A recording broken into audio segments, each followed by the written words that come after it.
لا عكسه ما في جريان. هون؟ هون فيه. تقنتش أني مفرغ ناصر؟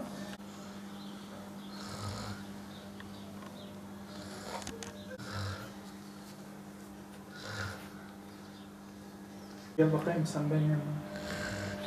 Aferin.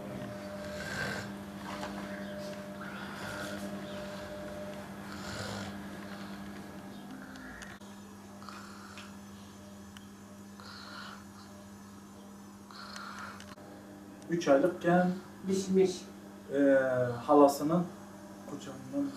Abi çocuk 3 aylıktı. 3 aylık çocuk düştü. Kalktık Diyarbakır'a da getirdik. Diyarbakır dediler ameliyat yapacağız, onu fakülteye gittik. Dedi ya ölecek ya kalacak. Biz de bıraktık getirdik, yapmadık. Sonra annem babam Gül İstanbul'a gittim. İstanbul'a da getirdim onu tedaviye. Dedi tedavi yok. Vallahi işte böyle zaten gittim ben yeni istasyona da konuştum. Dediler mecbur getireceksin. Ne araba var ne bir şey var dediler ambulans getirsin onu. Zaten onu gördüm. Zaten hem şok oldum hem ağladım. Yani nasıl bunu gönderiyorlar bize? Görüyorlar engellidir.